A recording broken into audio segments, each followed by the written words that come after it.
కొల్లు రవీంద్ర గురించి మాట్లాడాల్సి వస్తుందంటే ఈయన పైకి చాలా గొప్ప వ్యక్తిలాగా మాట్లాడుతున్నాడు, చేసిన తప్పులు సరిదిద్దుకోకుండా.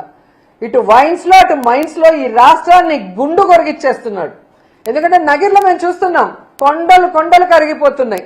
ఈడొక దొంగ ఉన్నాడు ఎమ్మెల్యేగా, కొల్లు రవీంద్ర అండతో ఇక్కడ వీడు కాన్స్టిట్యున్సీకి రాడు, ప్రజలకి పని చేయడు, ప్రజలకి వెల్ఫేర్ ఇవ్వాలన్న ఆలోచన లేదు.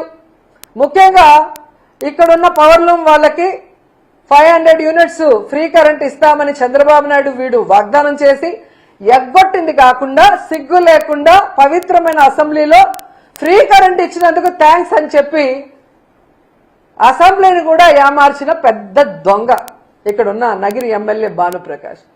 సో ఈ కొండలన్నీ కరిగించి ప్రజలు ఈరోజు నోరు కొట్టుకుంటున్నారు, ఇలాంటి వాడిగా మేము ఓటేశామని.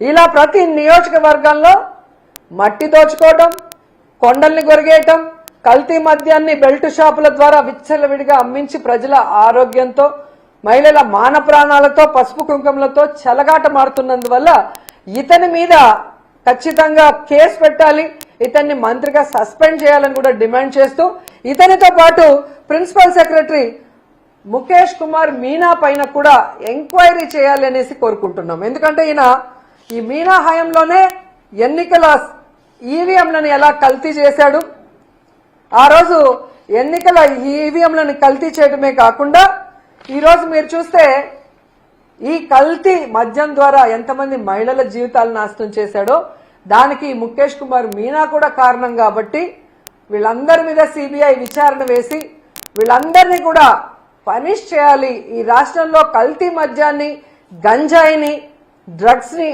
అరికట్టాలి అని చెప్పి మేము మోడీ గారిని చేతులెత్తి నమస్కరించి వేడుకుంటున్నాం.